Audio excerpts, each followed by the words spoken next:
The morning Elara Thorne's world collapsed, she was kneeling in the mud of Ravenscroft Market, her daughter's hand torn from hers, when a voice like winter frost spoke above her.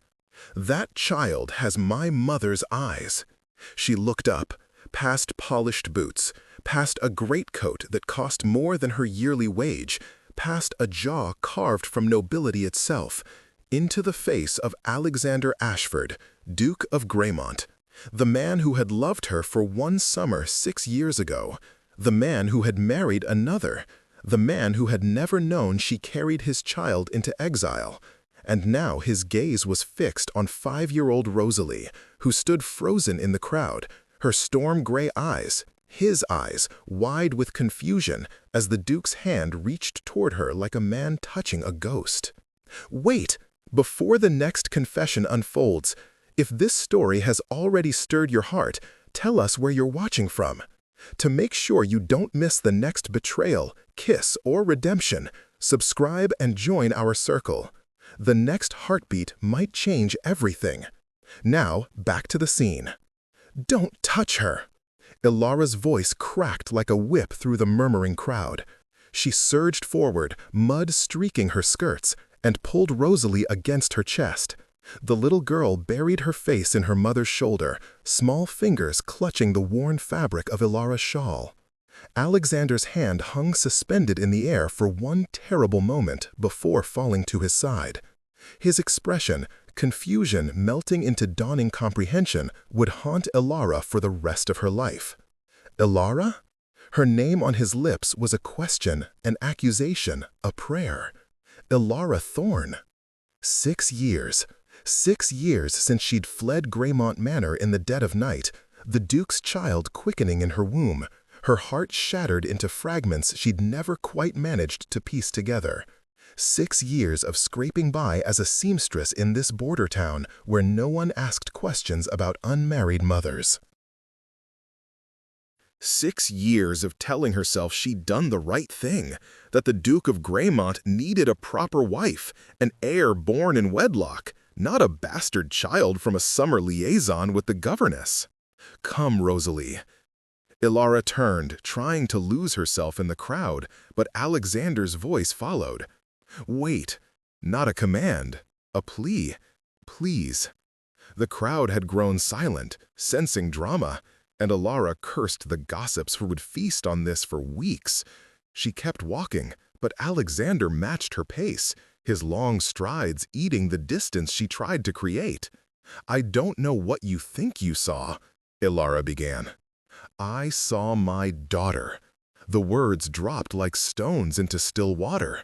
"I saw a child with my mother's eyes, my sister's chin, my own coloring.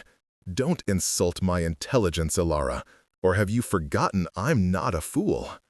She whirled on him then, in an alley between the butcher's shop and the milliner, where the autumn wind carried the stench of blood and lavender. Rosalie whimpered, and Elara gentled her grip, smoothing her daughter's dark curls. "You have a wife, Your Grace." The title felt like acid on her tongue. "You have a son, an heir, everything you needed from your advantageous marriage to Lady Caroline." Caroline died. His voice was flat, emotionless, but something flickered in those gray eyes. Grief, perhaps, or guilt. 2 years ago. Childbed fever, after our son was stillborn. The ground seemed to tilt beneath Elara's feet. Dead. Lady Caroline, with her porcelain beauty and perfect bloodlines, was dead. And the heir Alexander had married her to produce had died with her. "I'm sorry," Elara whispered, and meant it. She'd never hated Caroline, only envied her. The right to stand beside Alexander in the light, while Elara loved him in shadows. "Are you?" Alexander stepped closer, and Elara caught the scent of him. Sandalwood and leather, and something uniquely his own, achingly familiar even after all these years. "Sorry enough to have sent word? To have let me know I had a daughter? You chose your duty over me. The old wound bled fresh. You chose your family's expectations, your position, your precious legacy. What was I supposed to do? Arrive at your wedding with my belly swollen, begging for scraps? I searched for you. His voice dropped to a rasp. For 6 months after you vanished, I turned England inside out looking for you. I thought you'd met with foul play. I thought, God help me, I thought you'd taken your own life because I'd broken your heart. Ilara's breath caught. You searched? Every coaching inn, every village, every corner of every county. I hired investigators. I beggared myself on the search while Caroline wept in Greymont, convinced I'd lost my mind over a servant. I was a governess, not a servant. The distinction had mattered once, in those golden summer months when Alexander would find excuses to visit the nursery, to brush his fingers against hers as they bent over his nephew's lessons, to steal kisses in the library when the household slept. You were everything. The simple words held more weight than any pretty speech.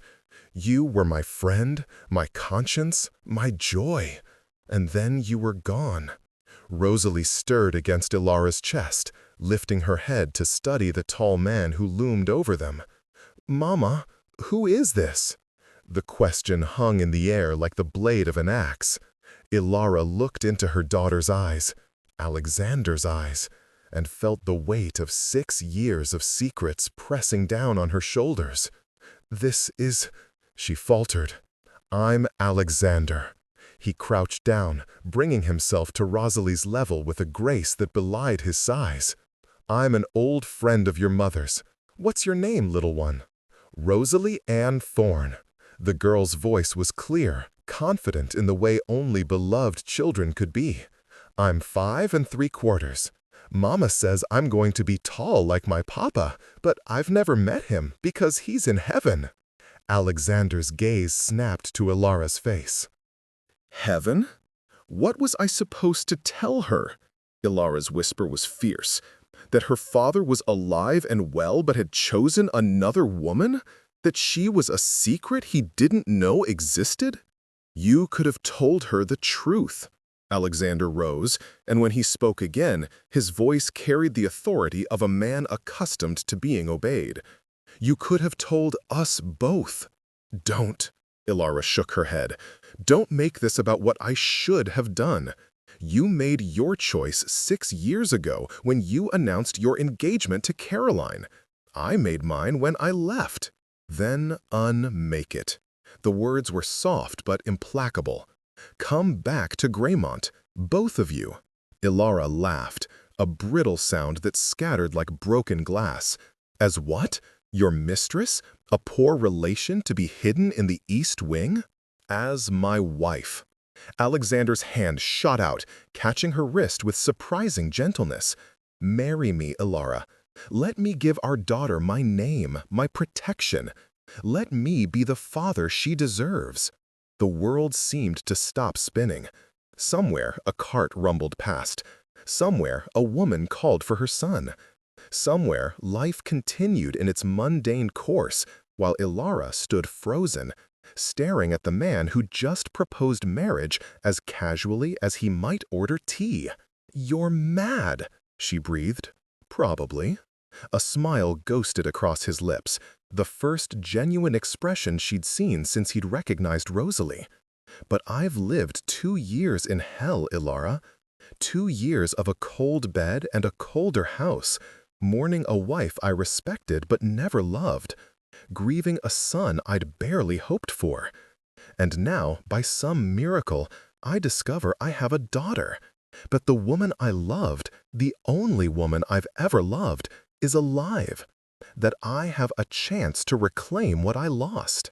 People will talk." Even as she said it, Ilara knew how weak the protest sounded. A duke marrying a governess? A duke marrying the mother of his child. Society will clutch its pearls and gossip for a season, then move on to the next scandal. He squeezed her wrist gently. "I don't care about them. I care about you." About her. About the family we should have been. Rosalie tugged at Ilara's skirt. "Mama, why are you crying?" Was she crying? Ilara raised her free hand to her cheek, found it wet. "Am not. I'm just—" "Overwhelmed," Alexander supplied softly. He released her wrist and stepped back, giving her space to breathe. "I'm springing this on you without warning, without time to think. I'm sorry. That wasn't fair." "Nothing about this is fair." Ilara dashed at her tears with the back of her hand. "You appear like a ghost, discover you have a daughter, and propose marriage all in the span of 10 minutes. How am I supposed to process that?" "Take time." He pulled a card from his waistcoat pocket, pressed it into her palm. "I'm staying at the Raven's Head Inn, room 12. Think about what I've said. Think about what's best for Rosalie." The invocation of their daughter's welfare struck like a physical blow. Because wasn't that what Ilara had been doing for 6 years? Making decisions based on what was best for her child, even when those decisions carved pieces from her own heart. "I need to go." Ilara tucked the card into her bodice without looking at it. "Rosalie needs her lunch, and I have work this afternoon." "What work?" Alexander's gaze swept over her threadbare dress, the mended patches on her shawl. "How have you been living?" "None of your concern." Pride made her voice sharp. "I've managed perfectly well without you." "Have you?" His eyes lingered on Rosalie's thin frame, the shoes that were a size too small, the faded dress that had been let out so many times the original hem was barely visible. "Or have you been suffering in silence because you were too proud to ask for help?" "I don't need your pity." "I'm not offering pity. I'm offering restitution." Alexander's voice hardened. "I'm offering to take responsibility for my child, as I should have done 6 years ago, if you'd given me the chance." "You didn't want the chance." The words burst from Ilara like a dam breaking. "You wanted Caroline and her dowry and her connections. You wanted the perfect duchess to give you the perfect heir. Well, you got what you wanted, didn't you? And I hope it was worth it, Your Grace, because that choice cost you 6 years with your daughter." She turned and fled before he could respond, before her courage failed, before the treacherous part of her heart that still loved him could override her reason. Rosalie bounced against her hip as she ran, asking questions Ilara couldn't answer. And by the time she reached their tiny rented room above the bakery, her lungs burned and her vision swam. "Mama?" Rosalie's small hand patted her cheek. "Are you sad?" "No, sweetheart." Ilara set her daughter down, smoothed her hair with trembling fingers. "I'm just tired. Why don't you play with your doll while I make us some soup?" But as Rosalie settled on the threadbare rug with the rag doll Ilara had sewn from scraps, Ilara sang onto the edge of their shared bed and pulled Alexander's card from her bodice. Alexander Ashford, Duke of Greymont. Simple, elegant, like the man himself. She should burn it, should pretend this morning had been a fever dream and carry on with her life. Should protect the fragile peace she'd built from the wreckage of her broken heart.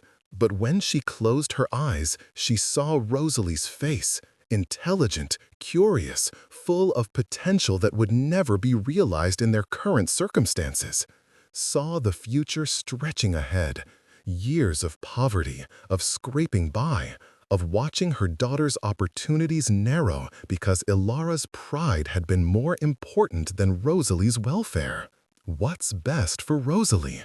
Alexander had known exactly where to strike. 3 days passed before Ilara gathered the courage to visit the Raven's Head. 3 days of restless nights and internal arguments, of weighing her pride against her daughter's future, of examining her own motives with brutal honesty. Did she want to marry Alexander because it was best for Rosalie, or because the traitorous core of her still loved him, still yearned for the impossible dream of a life together? The answer, she suspected, was both, and that terrified her. The innkeeper directed her to room 12 with a knowing look that made Alara's cheeks burn. She climbed the narrow stairs with Rosalie's hand in hers, heart hammering against her ribs, and knocked before she could lose her nerve. Alexander opened the door in his shirt sleeves, waistcoat unbuttoned, hair disheveled as though he'd been running his hands through it. The casual disorder made him seem more human, less like the untouchable Duke, and more like the man she'd loved in secret. Elara. Her name was a release of breath. "Come in, please." The room was small but clean, dominated by a large bed that Elara determinedly ignored. A desk by the window held papers covered in Alexander's bold handwriting, correspondence, she presumed, or a state business he'd brought with him. "I've been thinking," she began without preamble, "about your proposal." Alexander gestured her to the room's single chair while he perched on the edge of the desk. Rosalie, blessedly, was more interested in the view from the window than the tension crackling between the adults. "And?" His face was carefully neutral, but Elara could read the hope in his eyes. "If, and I emphasize if, I were to consider this, I would need assurances." She folded her hands in her lap to still their trembling. "I need to know this isn't just about assuaging your guilt or claiming your daughter like a piece of property." "It's not." Alexander leaned forward, elbows on his knees. "Though God knows I do feel guilty. 6 years, Elara. 6 years of her life I'll never get back. We can't change the past. No, but we can shape the future." He glanced at Rosalie, who was pointing out landmarks to herself in a cheerful whisper. "She's beautiful, bright, everything I would have hoped for in a daughter." Something in Elara's chest eased at the warmth in his voice. "She is. She's the best thing I've ever done." "Then let me be part of it." Alexander rose, crossed to where Elara sat, and dropped to one knee. The position put them at eye level, stripped away the height advantage that usually made him seem so imposing. "Let me be her father in more than just blood. Let me give you both the life you deserve." "I don't want your money," Elara said quietly, "or your title." "Then what do you want?" The question was simple. The answer was terrifying in its complexity. "I want to matter," she whispered. "I want to be more than a duty you're fulfilling or a mistake you're rectifying. If I marry you, Alexander, I want to be your wife in truth, not a kept woman with a ring, not a convenient solution to an inconvenient problem." He reached for her hand, enfolding it in both of his. "Elara, I have never thought of you as a mistake. Never. You were the brightest part of a life that had grown dark with duty and expectation. When I was with you, I could breathe. When you left, the light went with you." "Pretty words," she said, but her voice shook. "True words." He pressed her hand against his chest, where his heart thundered beneath her palm. "I married Caroline because it was expected, because my family had arranged it since we were children, because I didn't have the courage to fight for what I really wanted. That was my mistake, not loving you, but not loving you enough to choose you over duty. And if society rejects me, if your peers cut us both, then they were never worth our time." Alexander's smile was wry. "I'm a duke, Elara. That comes with certain privileges, one of which is that people will tolerate almost anything to maintain my goodwill. Yes, there will be gossip. Yes, some doors may close, but others will open, and our daughter will have my name, my protection, and every opportunity I can provide." Elara wanted to believe him, wanted to trust that this fairy tale ending was possible. But she'd learned the hard way that happy endings were for storybooks, not for governesses who fell in love with their employers. "I need time," she said finally. "This is too important to decide in a moment of emotion." "How much time?" Alexander's grip on her hand tightened fractionally. "I leave for Greymont in a week. I have estates to manage, responsibilities I can't indefinitely avoid." "Come with me." The words tumbled out before Elara could stop them. "Come to Greymont with me. See the house, the grounds. Meet the staff who will serve you. Let Rosalie explore her potential home. Then decide. It was a test, Elara realized. A way to see whether she could truly fit into his world. Whether the chasm between governess and duchess was too wide to bridge. "All right," she heard herself say. "A week. We'll come to Greymont for a week, and then I'll give you my answer." The smile that broke across Alexander's face was like sunrise. "Thank you. You won't regret it, I swear." But as Elara looked at her daughter, blissfully unaware that her entire world was about to change, she couldn't shake the feeling that regret was inevitable. The only question was whose regret would cut deeper when this gamble failed. The journey to Greymont took 2 days by carriage, and with every mile, Elara's anxiety intensified. She'd left this place in darkness, fleeing like a thief with Alexander's child hidden beneath her cloak. Returning in daylight in the Duke's own coach felt surreal. Rosalie, mercifully, was enchanted by the adventure. She knelt on the seat, nose pressed to the window, narrating everything she saw with tireless enthusiasm. Alexander watched her with an expression that made Elara's heart ache, wonder mixed with grief for the years he'd missed.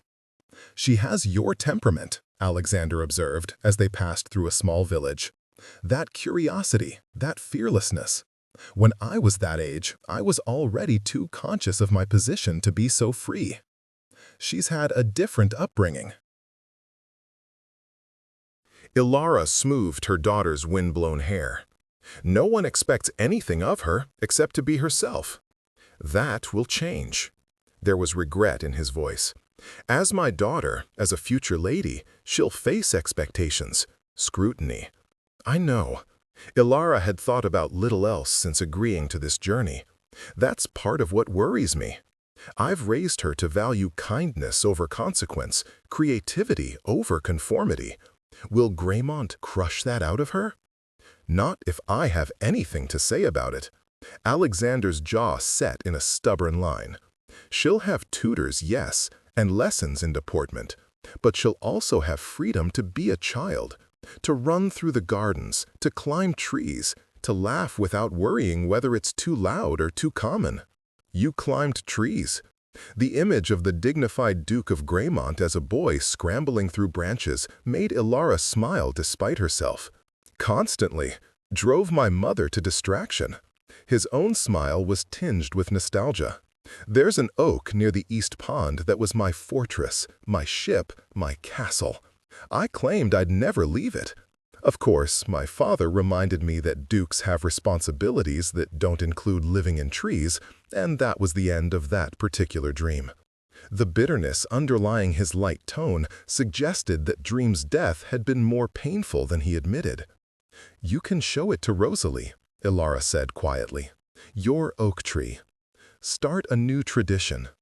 Their eyes met, and something passed between them. A fragile understanding, a tentative hope. This could work, that look seemed to say. We could build something real here. Then the carriage crested a hill, and Greymont Manor rose before them like a stone behemoth. Elara's breath caught. She'd seen the manor before, of course, had lived in the servants' quarters for 8 months during her tenure as governess. But approaching it as the Duke's guest, knowing she was being considered as its future mistress, transformed the building from impressive to overwhelming. 4 stories of gray stone, weathered by centuries, with towers that scraped the sky and windows that gleamed like watching eyes. Gardens sprawled in geometric precision, and beyond them, parkland stretched to the horizon. This wasn't a house, it was a kingdom. "It's big," Rosalie breathed, awestruck. "Do people really live here?" "I do," Alexander said, "and if your mother agrees, you will too." "All of it?" Rosalie's eyes were wide as dinner plates. "It's not a castle, sweetheart," Elara corrected gently. "It's a manor house." "It's too big," Rosalie decided. "People could get lost." "They do, sometimes." Alexander's smile was wry. When I was your age, I got lost in the East Wing and wasn't found for 6 hours. My mother was convinced I'd been kidnapped by bandits." The story was clearly meant to reassure, but Ilara felt her anxiety ratchet higher. How could she possibly belong here? How could Rosalie navigate the sprawling maze of stone and expectation? The carriage rolled to a stop before the main entrance, where a line of servants had assembled.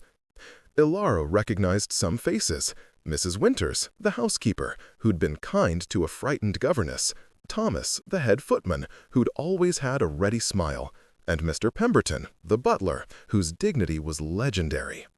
They were all staring at the carriage with barely concealed curiosity.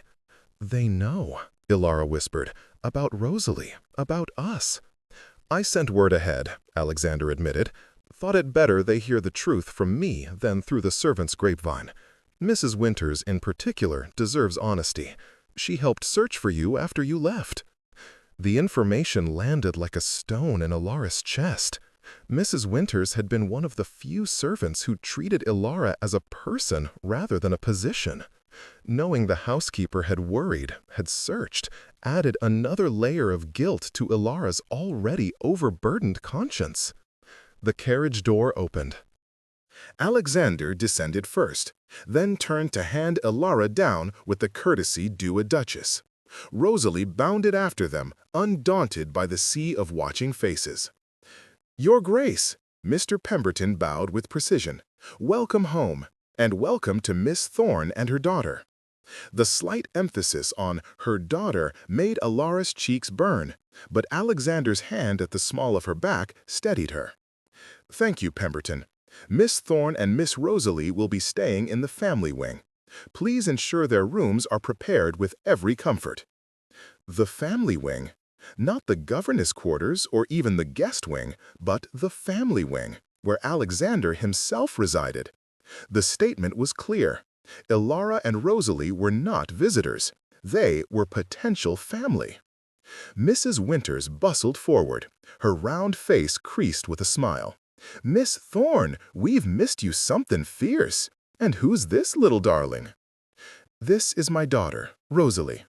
Ilara's voice shook only slightly. "Rosalie, this is Mrs. Winters. She runs Greymont Manor and makes the best gingerbread in all of England." "Do you really?" Rosalie looked up at the housekeeper with interest. "Mama says I like gingerbread, but I've never had it. We can't afford treats very often."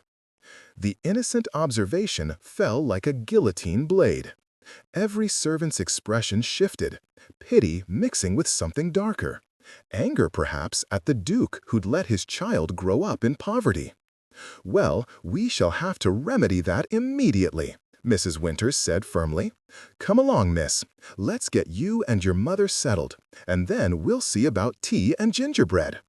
She shepherded them into the manor with the efficiency of a general commanding troops.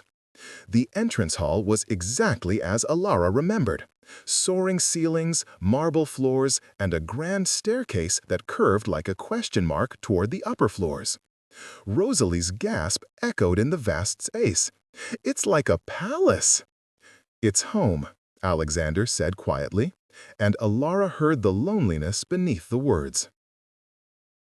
This enormous house, filled with centuries of history and expectation, and had been rattling around in it alone for 2 years. Their rooms were in the Duchess suite, a revelation that made Ilara stumble on the threshold. These had been Caroline's rooms once, redecorated in soft blues and creams that bore no trace of the previous occupant. A sitting room connected to a bedroom that connected to a smaller room, clearly intended as a nursery. "I had everything changed," Alexander said, reading her hesitation. "Nothing of Caroline's remains. I thought, that is, I hoped you'd prefer a fresh start." It was thoughtful. It was presumptuous. It was utterly Alexander, planning for an outcome he'd decided was inevitable. "The rooms are lovely," Ilara managed. And they were, far lovelier than anywhere she'd lived in her entire life. "Thank you." "Rosalie's room is through here." Mrs. Winters opened the connecting door to reveal a space that made the little girl squeal with delight. A four-poster bed draped in gauze, a rocking horse by the window, shelves already lined with books and toys. His Grace had it prepared special. Rosalie launched herself at the rocking horse, laughing as it swayed. Alara watched her daughter's joy and felt tears prick her eyes. This was what she wanted for Rosalie, not just material comfort, but the freedom to be a child, to play without worry. But at what cost? "I'll leave you to settle," Alexander said from the doorway. "Dinner is at 7. I've arranged for it to be served in the small dining room, just the three of us. I thought we could use privacy for our first evening." After he left, Alara sank onto the edge of the bed, softer than anything she'd touched in 6 years, and watched her daughter play. This could be their life, this safety, this comfort, this security. All she had to do was marry a man who'd already broken her heart once. "What do you think, sweetheart?" she asked Rosalie. "It's wonderful!" Rosalie abandoned the horse to climb onto the bed beside her mother. "Can we stay forever?" Forever. Such a simple word. Such an impossible promise. "Well, see," Alara hedged. "First we have to see if Greymont feels like home."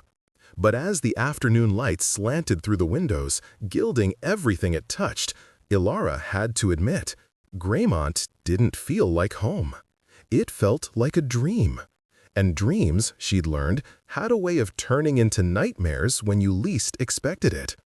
Dinner was an intimate affair that somehow felt more daunting than a formal banquet. The small dining room, which still could have held 20 guests, had been set with only 3 places clustered at one end of the long table. Alexander sat at the head, with Alara to his right and Rosalie bouncing in her chair to his left. "We don't have table clocks at home," Rosalie announced, patting the damask linen. "Just a wooden table with marks from when Mama spilled tea." "Rosalie," Alara murmured, mortified. "I like wooden tables," Alexander said gravely. "They have character. This table is so polished I can see my reflection, which is far less interesting." Rosalie giggled, and just like that, the tension eased. Throughout the meal, courses that seemed to multiply endlessly, each more elaborate than the last, Alexander kept Rosalie entertained with stories of Greymont's history. The ghost that supposedly haunted the North Wing. The time his grandfather had brought home a lion cub from his travels. The summer the pond flooded and turned the south lawn into a lake. He was good with her, Alara realized. Natural in a way she hadn't expected from a man raised to be a duke. He listened when Rosalie talked, asked questions that weren't condescending, and laughed at her childish jokes as though they were the height of wit.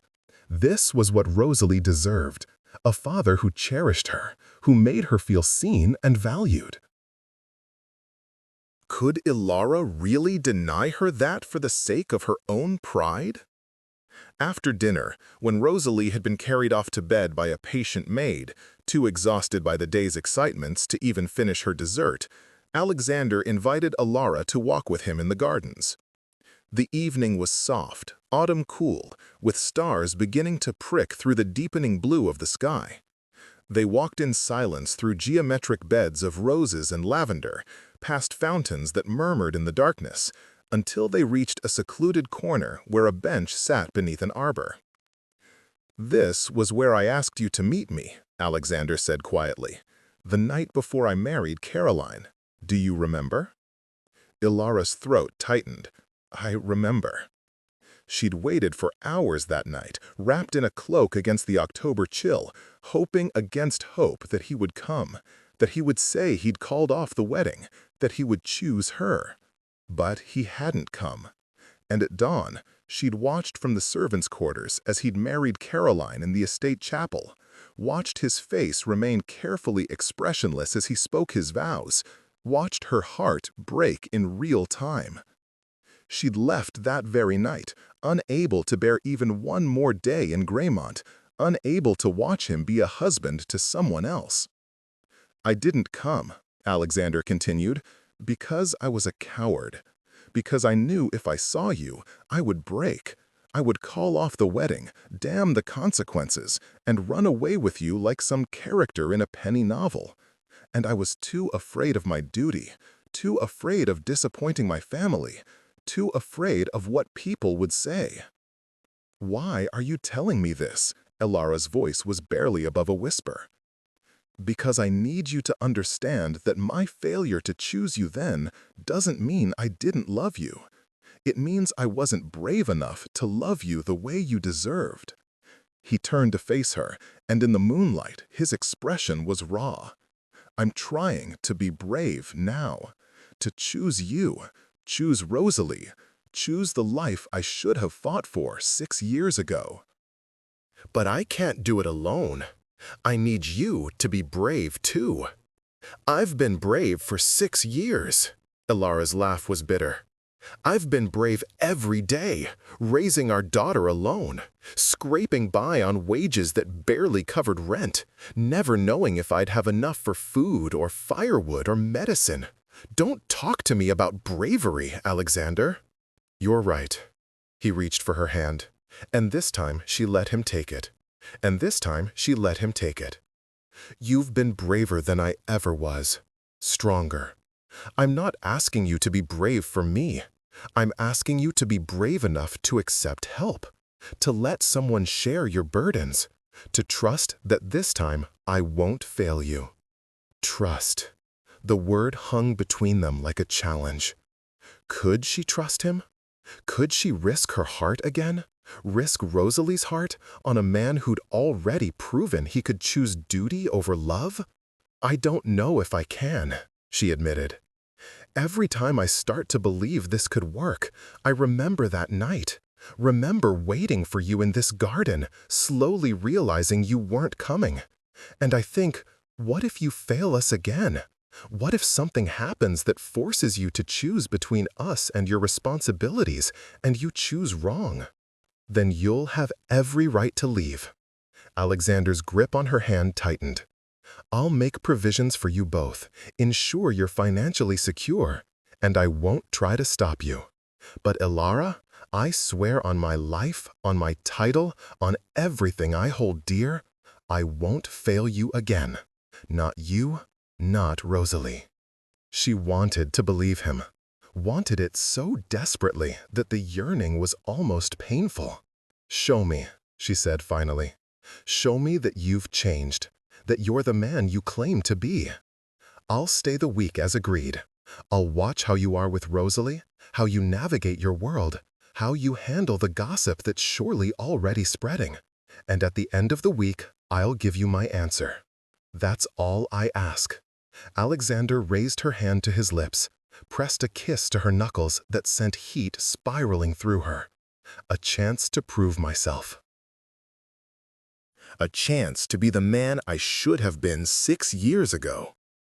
As they walked back to the manor, Elara tried to quiet the voice in her head that whispered she was making a terrible mistake, tried to focus on the warmth of Alexander's hand in hers, the possibility shimmering in the air between them.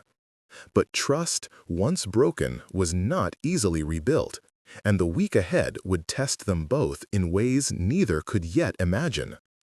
The first test came the very next morning in the form of a visitor neither of them expected. Elara was breaking her fast with Rosalie in the cheerful morning room when Mr. Pemberton appeared, his usual dignity slightly ruffled. Miss Thorne, His Grace requests your presence in the drawing room. The butler's tone suggested this was not a request, but a command cloaked in courtesy. The Dowager Duchess has arrived.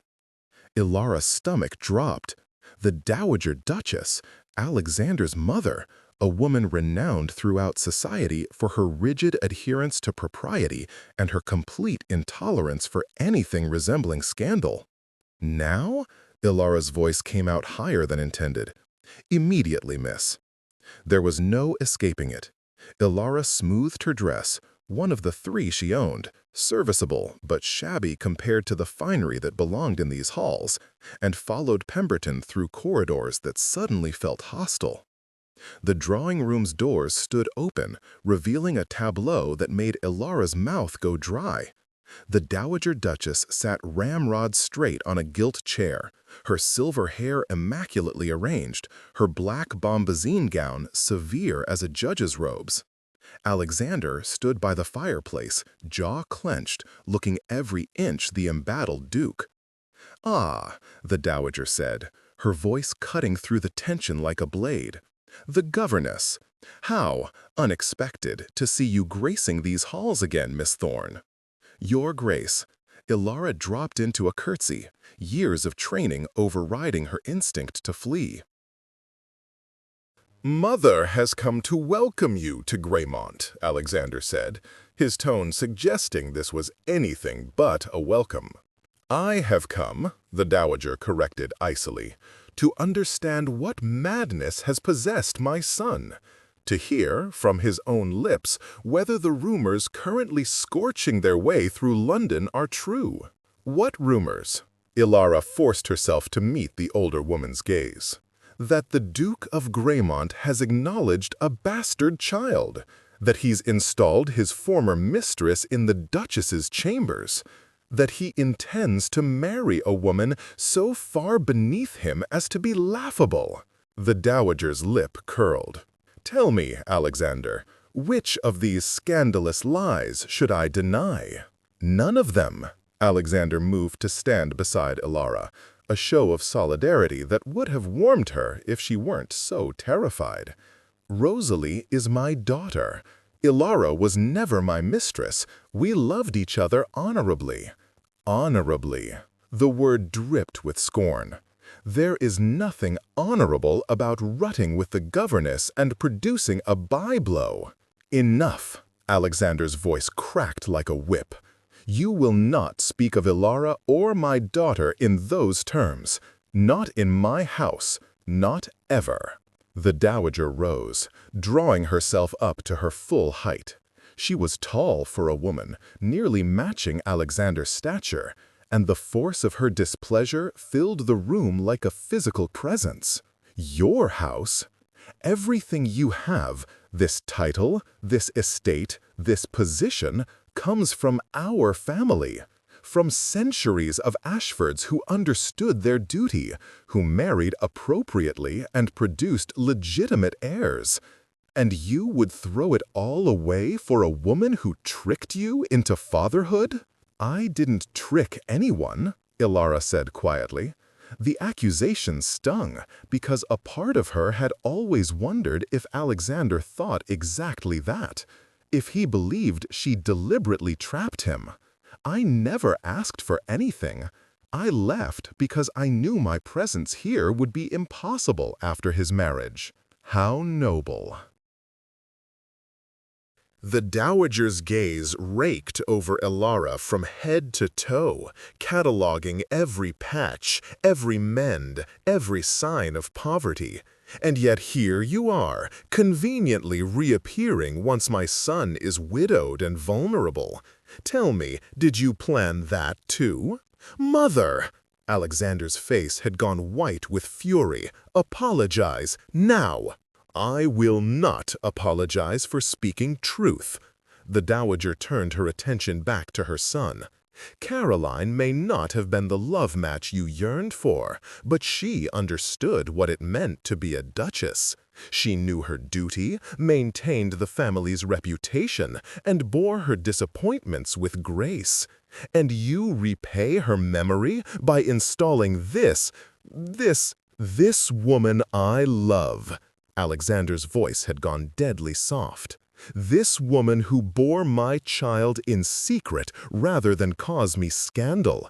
This woman who raised my daughter alone, without support or assistance, because she put my welfare above her own. Yes, Mother, this woman." The silence that followed was deafening. The Dowager's face had gone rigid, 2 spots of color high on her cheeks. "If you marry her," she said finally, "society will never accept it. The scandal will follow you both for the rest of your lives. Every door in London will close. Your daughter, both your daughters, will be tainted by association. Then we'll make our own society." Alexander moved closer to Ilara, and she felt his hand brush against hers, a hidden gesture of support. Greymont is self-sufficient. We don't need London's approval to be happy. You're a duke, Alexander. You have responsibilities beyond your own happiness. Parliament, the estates, the tenants who depend on you for their livelihoods. The dowager's voice softened fractionally, revealing the fear beneath her anger. I'm trying to protect you from making a catastrophic mistake. The only mistake I made was not fighting for Ilara 6 years ago. Alexander's hand found Ilara's openly now, threading their fingers together. I won't make it again. For a long moment, the dowager simply stared at their joined hands. Then, with a rustle of bombazine, she swept toward the door. I see I'm wasting my breath. But mark my words, Alexander, you'll regret this. When society cuts you, when your peers laugh behind your back, when your daughter grows up bearing the stigma of her mother's low birth, you'll remember that I warned you. She paused at the threshold, looking back one final time. I thought I raised you better than this. I thought I taught you the meaning of duty, of family, of legacy. But I see I failed, and now we'll all pay the price for my failure. The door closed behind her with a finality that echoed through the drawing room. Ilara's legs gave out. She sank onto the nearest chair, shaking as the full weight of what had just occurred crashed over her. I'm sorry.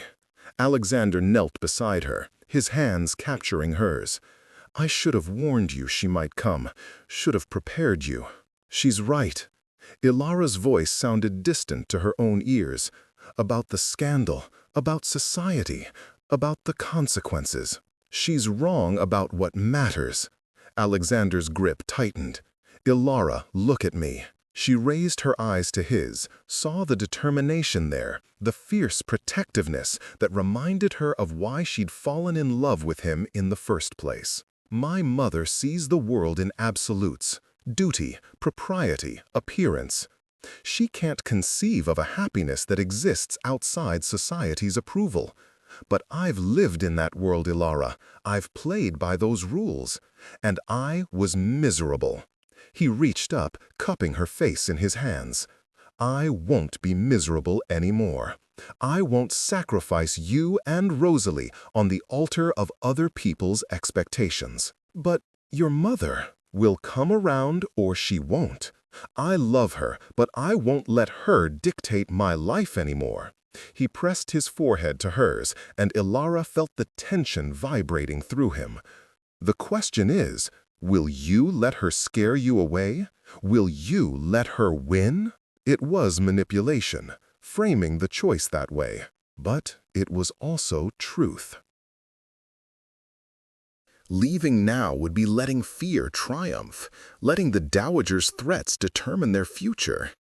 I hate that she called Rosalie a byblow, Ilara whispered. I hate that people will say those things about our daughter. Then marry me. Alexander's voice was urgent. Marry me and give Rosalie my name legitimately. Let me protect her from those whispers, shield her with my title and position. Please, Ilara, don't let my mother's cruelty rob us of this chance. She looked into his eyes and saw the boy who'd climbed trees, the man who'd searched for her for 6 months, the father who'd watched Rosalie with wonder. Saw all the versions of Alexander layered like palimpsest, and realized that beneath the title and the duty, he was simply a man who wanted to love his family. One more condition, she said softly. Anything.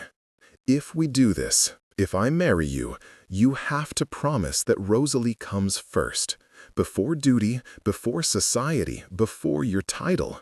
If you ever have to choose between what's expected and what's right for our daughter, you choose her. I promise. The vow was immediate, absolute. On my honor, on my life, Rosalie comes first, always. Ilara took a shaky breath, feeling as though she stood at the edge of a precipice. Below lay safety, The familiar poverty, the quiet life, the certainty of low expectations.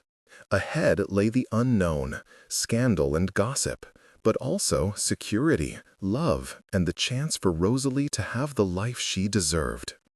"Then yes," she heard herself say, "I'll marry you."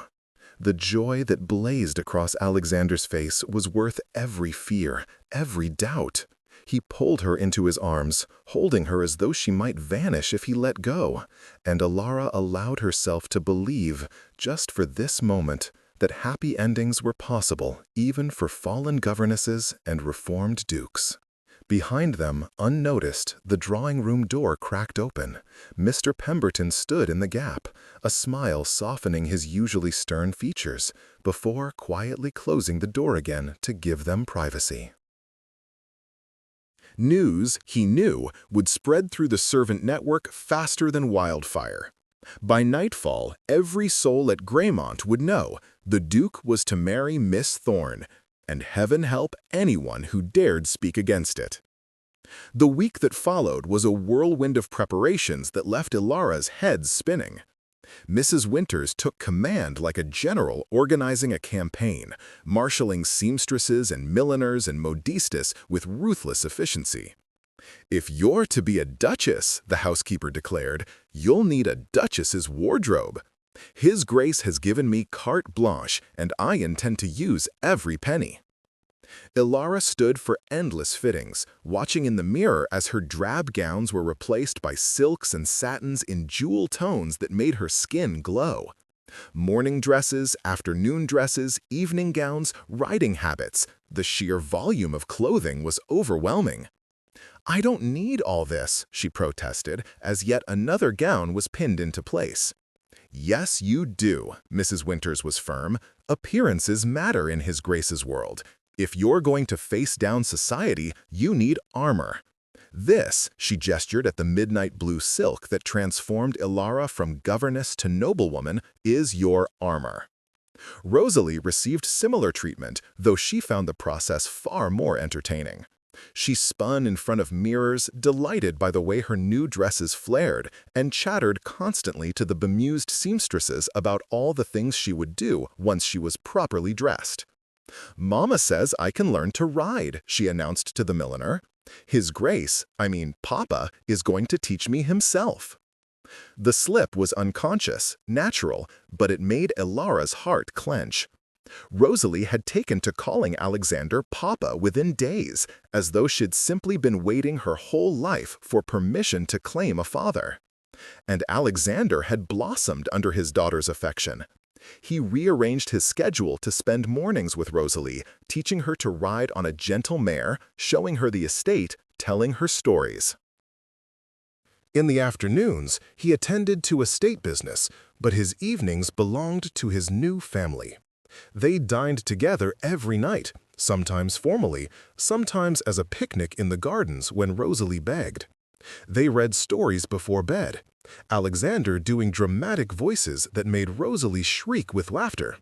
They began to build the small intimacies that families were made of. But beneath the domestic happiness, tension simmered.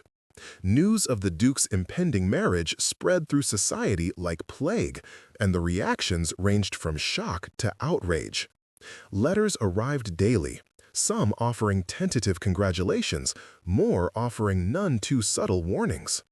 Lady Pembroke wrote that she felt compelled to inform Alexander that Miss Thorne's reputation was questionable at best. Lord Hertford suggested that perhaps the Duke had taken leave of his senses and should consult a physician. Most cutting was the letter from Alexander's sister, Catherine, who lived in Bath. "Brother, I write not in anger, but in sorrow.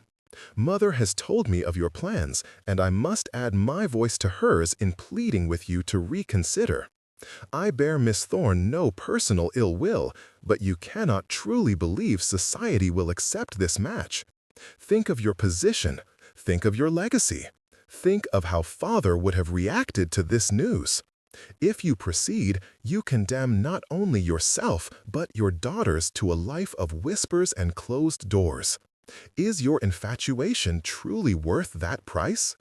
Your concerned sister, Catherine." Alexander read the letter aloud to Ilara over breakfast, then calmly fed it to the fireplace flames.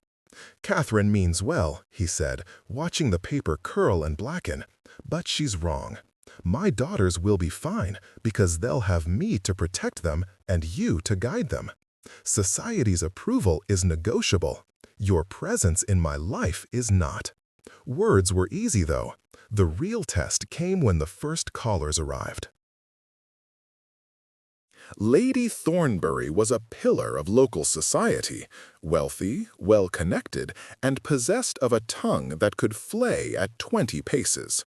Her arrival, announced by a flustered Pemberton, was clearly calculated to assess the situation and report back to the wider world. Ilara received her in the drawing-room, wearing one of her new afternoon dresses, a rose silk that Mrs. Winters had insisted made her look every inch a duchess. Alexander stood beside her, a united front. "Your Grace." Lady Thornbury's curtsy to Alexander was perfunctory. Her gaze swept to Ilara, assessment cold and thorough. "Miss Thorne, or should I say future Duchess?" "Miss Thorne is fine for now," Ilara said, fighting to keep her voice steady. "How fascinating!" Lady Thornbury settled onto a chair uninvited, arranging her skirts with precision. "I confess, Your Grace, when I heard the rumors, I thought surely they must be exaggerated, but here we are." "Here we are," Alexander agreed mildly. "Tea, Lady Thornbury?" "Please." She waited until a maid had poured, then took a delicate sip before continuing. "I knew your dear late wife, you know. Caroline and I were presented in the same season. Such a tragedy, her untimely death." The invocation of Caroline was deliberate, a reminder of what Alexander was leaving behind. "Indeed," Alexander said, his tone giving nothing away. "I'm sure she would be surprised by this development." Lady Thornbury's smile was sharp. "Though I suppose we must all move forward from grief eventually, even if the manner of that moving forward raises certain questions." "What questions would those be?" Ilara asked, unable to help herself. Lady Thornbury's gaze swiveled to her, predatory. "Well, my dear, surely you understand that this situation is rather irregular. A duke marrying his former employee. Questions naturally arise about the timeline of your relationship, the parentage of your child." "My daughter is mine," Alexander cut in, his voice like steel. "Anyone who suggests otherwise will answer to me directly." "Oh, I'm not suggesting anything." Lady Thornbury raised her hands in mock innocence, "merely observing that society will talk. They always do when a match is so unexpected. Let them talk." Alexander rose, a clear signal that the visit had ended. "Those who matter will see past gossip to the truth. Those who don't matter, well, their opinions are irrelevant." Lady Thornbury stood as well, her expression calculating. "You're very confident, Your Grace. I hope that confidence is warranted. After all, it's one thing to brave scandal yourself, quite another to subject your children to it." After she swept out, Ilara sagged against the chair. "She's going to tell everyone I'm a fortune hunter who trapped you. She's going to tell everyone what she saw, that I'm marrying a woman I love, and that I'm happy." Alexander pulled Ilara to her feet, into his arms. "Don't let her shake you." But she was shaken, because Lady Thornbury had touched on Ilara's deepest fear, that marrying Alexander would harm rather than help Rosalie, that the scandal would follow her daughter forever. That night, after Rosalie was in bed, Ilara found Alexander in his study, staring at a pile of correspondence with an expression that suggested he was considering it for kindling. "More letters?" she asked softly. "More opinions on how I should live my life? He tossed a letter aside with disgust. Apparently, half of London has nothing better to do than debate my marriage. Ilara moved to the window, looking out over Greymont's darkened grounds. Maybe they're right. Maybe we should wait. Let the scandal die down. Let people adjust to the idea. No. Alexander was behind her suddenly, his hands on her shoulders. No more waiting. I waited 6 years, and it cost me that time with Rosalie. I won't wait anymore. But the gossip will fade. Society has the attention span of a gnat. Give them a few months, and they'll move on to the next scandal. He turned her to face him. Ilara, we could wait a year, 5 years, a decade, and there would still be people who disapprove. The question isn't whether they'll accept us, it's whether we'll let their disapproval dictate our happiness. He was right. She knew he was right, but knowing didn't make it easier. I'm afraid, she whispered, not for me, for Rosalie. What if we're wrong? What if this does hurt her? Then we'll protect her. Alexander's hands framed her face with infinite tenderness. Together. That's what marriage means, Ilara. Facing the world as a team, sheltering each other and our children from whatever comes. She leaned into his touch, drawing strength from his certainty. When did you become so wise? Around the time I realized what I'd lost when I let you go. His smile was crooked. Amazing how nearly losing everything clarifies one's priorities. They stood together in the quiet study, and Ilara felt something settle in her chest, a fragile trust, a tentative hope. This could work. Despite the obstacles, despite the gossip, despite everything, they could build a life together. If they were brave enough to try. The wedding was arranged with surprising speed. A special license procured, a date set, a small ceremony planned for the estate chapel. No grand society affair, no endless guest list. Just immediate family, essential staff, and a handful of close friends who'd proven their loyalty. Catherine arrived 2 days before the ceremony, and Ilara braced for another confrontation. But Alexander's sister surprised her. I don't approve, Catherine said bluntly, finding Ilara in the morning room. I think you're both mad, and this will end in social disaster.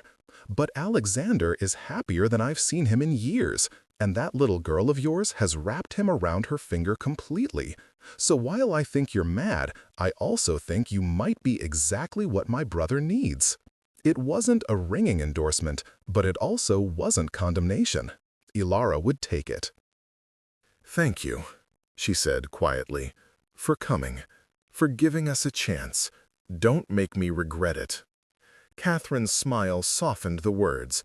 And, for God's sake, hire a good lady's maid. You can't be a duchess without proper help, and from what Mrs. Winters tells me, you're trying to do everything yourself. Advice given, Catherine swept out, leaving Ilara bemused but oddly comforted. If even Alexander's skeptical sister was willing to make an effort, perhaps they truly could weather the storm. The dowager did not attend. A curt note arrived the day before the wedding.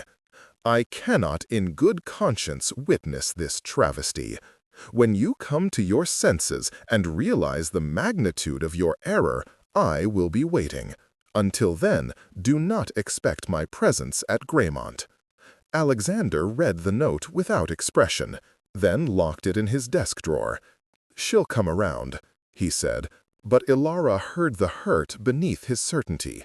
And if she doesn't? Then she'll miss watching her son be happy and her granddaughter grow. That will be her loss, not ours. The morning of the wedding dawned clear and bright, autumn sun gilding everything it touched. Ilara dressed in her chamber, not in white, which felt presumptuous given the circumstances, but in a gown of deep blue silk that Mrs. Winters insisted made her look like a queen. Rosalie bounced around the room in her own new dress, pink as roses, chattering about the ceremony with breathless excitement. I'm going to be a real lady, she announced. with a father and a big house and everything. You were always a real lady, Ilara corrected gently, smoothing her daughter's curls. This just makes it official. Mrs. Winters fussed with Ilara's hair, pinning it into an elegant arrangement, threaded with tiny white flowers. There, she said, stepping back with satisfaction. Perfect. His Grace won't be able to take his eyes off you. Looking at herself in the mirror, Ilara barely recognized the elegant woman staring back. This refined lady bore little resemblance to the exhausted seamstress who'd fled through Ravenscroft Market just weeks ago. But the eyes were the same, frightened, hopeful, determined. You can do this, she told her reflection, for Rosalie, for Alexander, for yourself. The walk to the chapel felt both endless and far too short. Catherine had agreed to escort her, not quite giving her away, but offering support nonetheless. Rosalie skipped ahead, scattering flower petals with abandon. The chapel doors stood open, revealing a space made intimate by its small size. Perhaps 30 people filled the pews, staff mostly, but a few faces Ilara didn't recognize.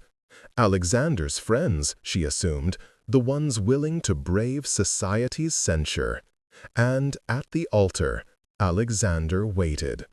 He wore formal attire, his coat a deep charcoal that emphasized his broad shoulders, his cravat tied with precision. But it was his face that stole Ilara's breath, the naked emotion there, the joy and relief and love that transformed him from intimidating duke to the man she'd fallen for 6 years ago.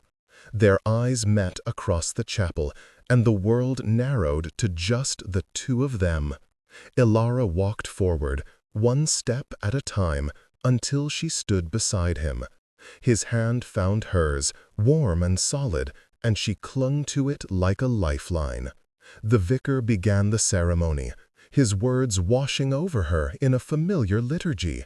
She made her responses mechanically, too overwhelmed to process the meaning behind the ritual, until Alexander began his vows. "Ilara," he said, and his voice shook slightly. "6 years ago, I made the worst mistake of my life when I let you go.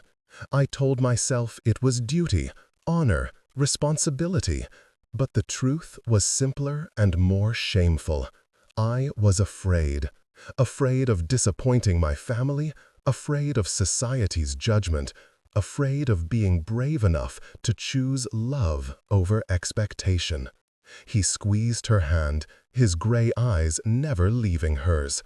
"I won't make that mistake again. Before these witnesses, before God, I vow to choose you every day for the rest of my life, to protect you and Rosalie with everything I have, to be the husband and father you both deserve, to be brave enough to face any consequence, any scandal, any challenge, as long as I face it with you beside me." Tears streamed down Ilara's face unchecked. This wasn't the standard vow. This was a promise forged from pain and regret and hard-won wisdom. When it was her turn, she had to clear her throat twice before she could speak. "Alexander, you broke my heart once. I won't pretend otherwise. But you also taught me what love could be. Not perfect, not easy, but real. You gave me Rosalie, the greatest gift of my life. And now you're giving us your name, your protection, your future." She took a shaky breath. "I vow to be worthy of that gift, to stand beside you through whatever comes, to build a family, a real family, built on honesty and trust and second chances, to choose bravery over fear, love over pride, and hope over past hurts."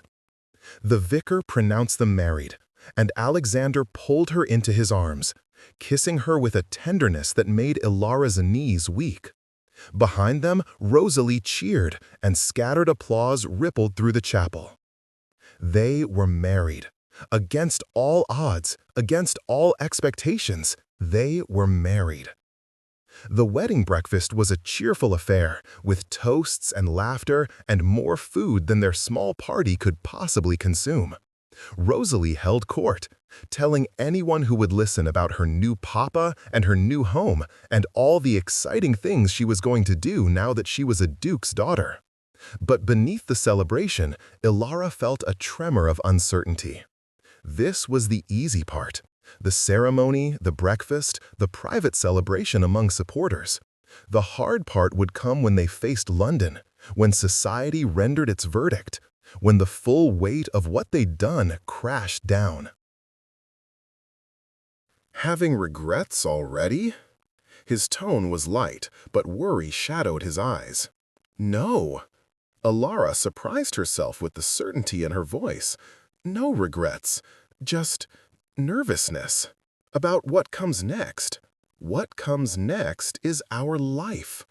Alexander's arm came around her waist, solid and reassuring. Days with Rosalie, evenings together, building a family. The rest, society, gossip, judgment, that's just noise. Noise that could hurt our daughter. Then we'll teach her to rise above it. He pressed a kiss to her temple. Ilara, my love, you've survived 6 years alone, with nothing but your courage and determination. Surely you can face down a few society matrons with me beside you. She laughed despite herself. When you put it that way. Exactly. He turned her to face him, his expression growing serious. I know this is frightening. I know I'm asking you to trust me after I failed you before. But I swear, Ilara, I will spend the rest of my life proving I'm worthy of that trust. Looking into his eyes, seeing the determination there, Ilara felt her uncertainty ease. They would face challenges, certainly. There would be difficult days ahead, moments when the scrutiny felt unbearable. But they would face them together. And that, she realized, made all the difference. The afternoon sun slanted through the windows as guests began to depart, and Rosalie, exhausted from excitement, fell asleep in an armchair, still clutching her flower basket. She's had quite a day, Alexander observed, scooping his daughter into his arms with practiced ease. We all have. Ilara followed them up the stairs, marveling at how natural this felt. This small family unit moving through Greymont's halls as though they'd always belonged. After Rosalie was tucked into bed, after the last guests had left, after the servants had cleared away the evidence of celebration, Alexander found Ilara on the terrace overlooking the gardens. "There's something I want to show you," he said, offering his hand. She took it, letting him lead her down the terrace steps, across the lawn, toward the dark mass of trees that marked the edge of the formal gardens. "Where are we going?" she asked, laughing. "You'll see." They walked through the moonlit grounds until they reached a massive oak tree, its branches spreading like protective arms. A lantern hung from one low branch, casting warm light over a blanket spread on the ground, a picnic basket waiting. "You planned this?" Ilara's voice caught. Mrs. Winters helped. Alexander guided her to the blanket, settling beside her. "I thought, after everything, after the ceremony and the guests and the performance, we deserved a moment that was just ours." "This tree," Ilara said softly, running her hand over the rough bark. "This is your oak, the one you told Rosalie about, the one I promised I'd share with her, with you." Alexander unpacked the basket, revealing bread and cheese, cold chicken, and a bottle of wine. Simple fare, but perfect in its simplicity. They ate in comfortable silence, watching the stars emerge one by one in the darkening sky. "I have something for you," Alexander said eventually, pulling a small box from his pocket. "I meant to give it to you before the ceremony, but there wasn't time." Inside the box lay a ring. Not the ostentatious diamond she'd expected, but a delicate band of gold set with a single sapphire. "It was my grandmother's," Alexander explained. "My father's mother. She married for love, despite her family's objections, and their marriage was the happiest I've ever witnessed. When she died, she left this ring to my father, with instructions that he should give it to whoever I truly loved, not whoever I married for duty. He slipped the ring onto Ilara's finger, where it settled as though it had always belonged there. She would have liked you, Alexander continued, would have admired your strength, your integrity, your willingness to sacrifice for the people you love.